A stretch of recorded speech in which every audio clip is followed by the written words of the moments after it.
ನಮಸ್ಕಾರ ಸ್ನೇಹಿತರೆ, ಜ್ಞಾನಸ್ವರೂಪಿ ಕನ್ನಡಕ್ಕೆ ನಿಮ್ಮೆಲ್ಲರಿಗೆ ಸ್ವಾಗತ. 31/1/2026 ನಡೆಯುವ ಪೂರ್ವಸಿದ್ಧತಾ ಪರೀಕ್ಷೆ 2ರ ವಿಜ್ಞಾನ ವಿಷಯದಲ್ಲಿ ಯಾವ ಪ್ರಶ್ನೆಗಳು ಬರಬಹುದು ಎನ್ನುವುದರ ಬಗ್ಗೆ ಚರ್ಚೆ ಮಾಡೋಣ. ನಾನು ಈ ವಿಡಿಯೋದಲ್ಲಿ ತಿಳಿಸಿಕೊಡುವಂಥ ಪ್ರಶ್ನೆಗಳನ್ನು ನೀವು ಓದಿದ್ದೇ ಆದಲ್ಲಿ ಈ ಪೂರ್ವಸಿದ್ಧತಾ ಪರೀಕ್ಷೆಯನ್ನು ಖಂಡಿತವಾಗಿಯೂ ಸಹಿತ ನೀವು ಪಾಸ್ ಮಾಡ್ತೀರಾ. ಬರೀ ನೋಡ್ತಾ ಹೋಗೋಣ.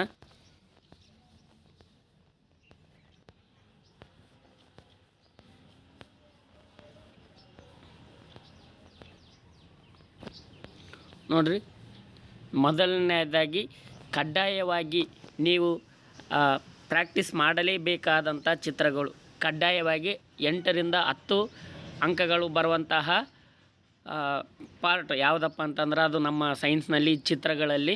ಆ ಚಿತ್ರಗಳು ನೀವು ಈ 10 ಚಿತ್ರಗಳನ್ನು ನೀವು ಕಡ್ಡಾಯವಾಗಿ ಪ್ರಾಕ್ಟೀಸ್ ಮಾಡಲೇಬೇಕಾಗುತ್ತದೆ.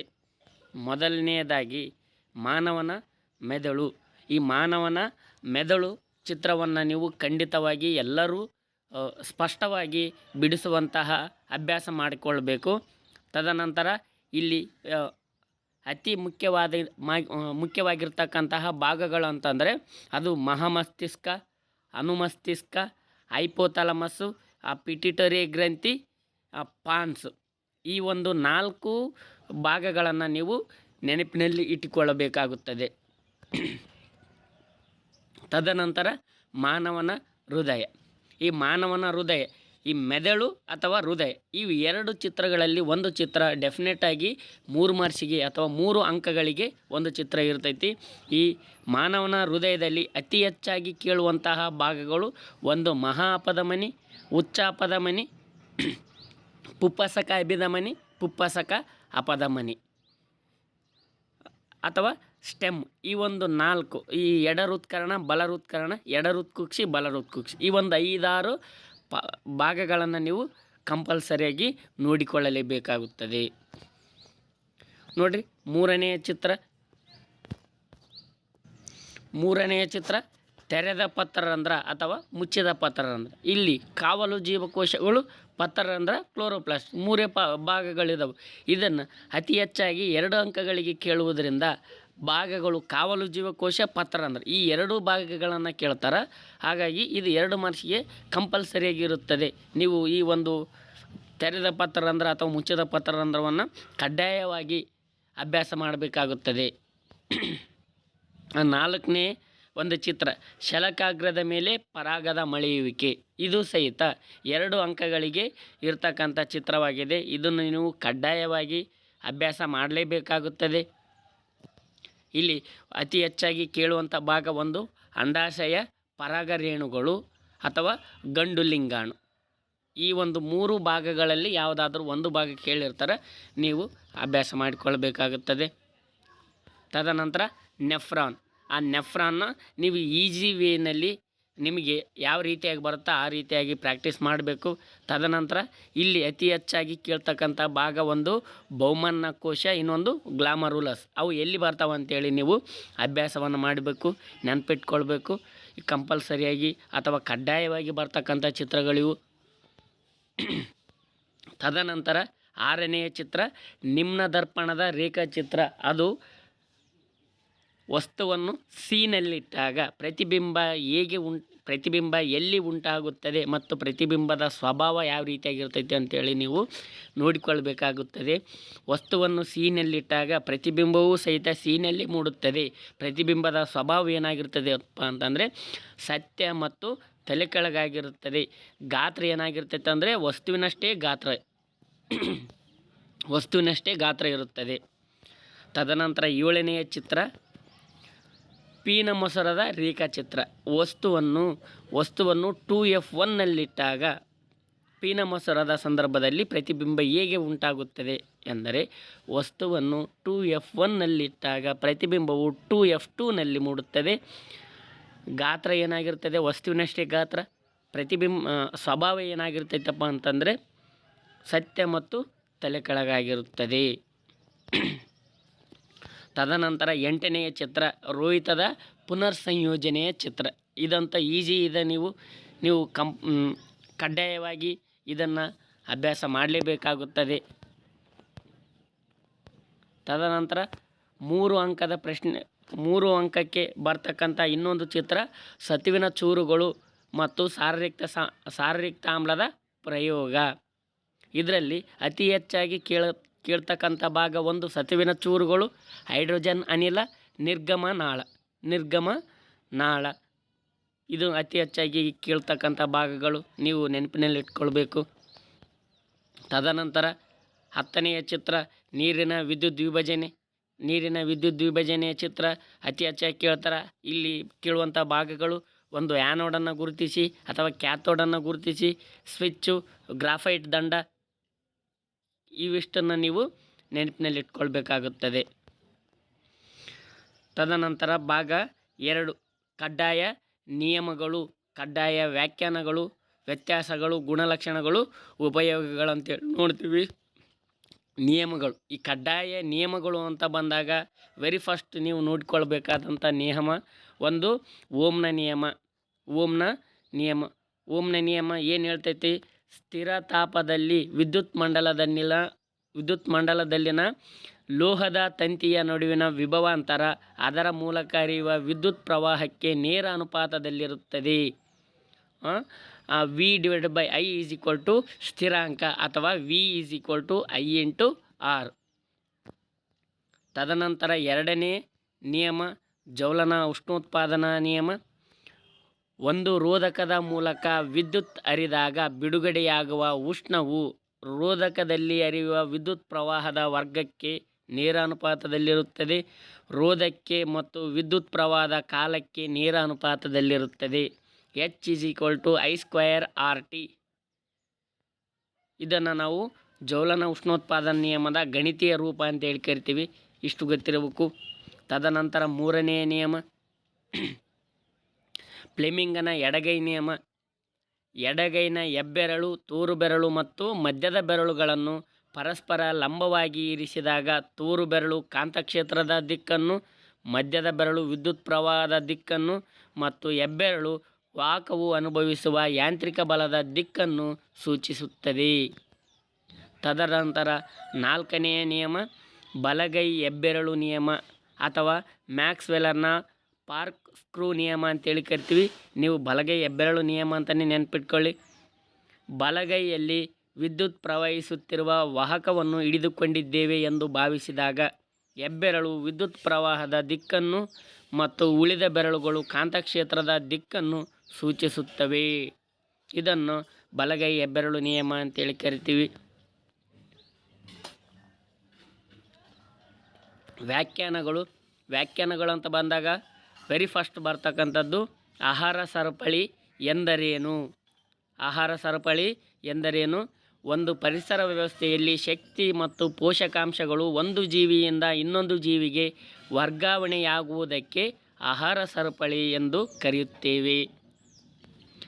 ತದನಂತರ ಜೈವಿಕ ಸಂವರ್ಧನೆ ಅಥವಾ ಜೈವಿಕ ಸಾಂದ್ರತಾ ಅಭಿವೃದ್ಧಿ ಎಂದರೇನು? ಆಹಾರ ಸರಪಳಿಯ ಮೂಲಕ ಒಂದು ಪೋಷಣಾ ಸ್ತರದಿಂದ ಇನ್ನೊಂದು ಪೋಷಣಾ ಸ್ತರಕ್ಕೆ ಹೋದಂತೆ ಹಾನಿಕಾರಕ ಅಥವಾ ಮಾಲಿನ್ಯ ವಸ್ತುಗಳ ಸಾರತೆಯ ಪ್ರಮಾಣ ಜೀವಿಯಲ್ಲಿ ಹೆಚ್ಚಾಗುವ ಪ್ರಕ್ರಿಯೆಯನ್ನು ಜೈವಿಕ ಸಾಂದ್ರತಾ ಅಭಿವೃದ್ಧಿ ಎನ್ನುವರು. ನೆಕ್ಸ್ಟ್, ಅನುರೂಪ ಶ್ರೇಣಿ ಎಂದರೇನು? ಅನುರೂಪ ಶ್ರೇಣಿ ಎಂದರೆ ಒಂದೇ ಕ್ರಿಯೆ ಗುಂಪು ಕಾರ್ಬನ್ ಸರಪಳಿಯಲ್ಲಿನ ಹೈಡ್ರೋಜನ್ ಅನ್ನು ಸ್ಥಾನಪಲ್ಲಟಗೊಳಿಸುವ ಸಂಯುಕ್ತಗಳ ಸರಣಿಯನ್ನು ಅನುರೂಪ ಶ್ರೇಣಿ ಎನ್ನುವರು. ಅನುರೂಪ ಶ್ರೇಣಿ ಒಂದು ಅನುರೂಪ ಶ್ರೇಣಿಯಿಂದ ಇನ್ನೊಂದು ಅನುರೂಪ ಶ್ರೇಣಿಗೆ ಇರುವಂತಹ ಘಟಕ ವ್ಯತ್ಯಾಸ ಎಷ್ಟಪ್ಪ ಅಂತಂದ್ರೆ 1 CH2 ಆಗಿರುತ್ತದೆ. ರಚನಾ ಸಮಾಂಗಿಗಳು ಎಂದರೇನು? ಒಂದೇ ಅಣುಸೂತ್ರ ಆದರೆ ವಿಭಿನ್ನ ರಚನೆ ಹೊಂದಿರುವ ಇಂಥ ಸಂಯುಕ್ತಗಳನ್ನು ರಚನಾ ಸಮಾಂಗಿಗಳು ಎನ್ನುವರು. ನೋಡಿರಿ, ಬ್ಯೂಟೇನ್, ಐಸೋಬ್ಯೂಟೇನ್ನ ಸ್ಟ್ರಕ್ಚರ್ ಯಾವ ರೀತಿಯಾಗೈತೆ ಅಂತ ನೀವು ನೋಡಿರಿ. ಇದು ಬ್ಯೂಟೇನ್, ಐಸೋಬ್ಯೂಟೇನ್. ಪರಾವರ್ತಿತ ಕ್ರಿಯೆ ಎಂದರೆ ಏನು? ಪರಾವರ್ತಿತ ಕ್ರಿಯೆ ಎಂದರೆ ಪರಿಸರದಲ್ಲಿ ಉಂಟಾಗುವ ಹಠಾತ್ ಪ್ರತಿಕ್ರಿಯೆಯನ್ನು ಪರಾವರ್ತಿತ ಕ್ರಿಯೆ ಎಂದು ಕರೆಯುತ್ತಾರೆ. ಪರಾವರ್ತಿತ ಕ್ರಿಯೆಯಲ್ಲಿ ಉಂಟಾಗುವ ನಿಮಗೆ ಭಾಗಗಳು ಕಳೆದ ಪ್ರಿಪ್ರೇಟರಿ 1ನಲ್ಲಿ ಕೇಳಿದ್ರು, ನೀವು ನೆನಪಿಟ್ಕೊಳ್ಬೇಕು.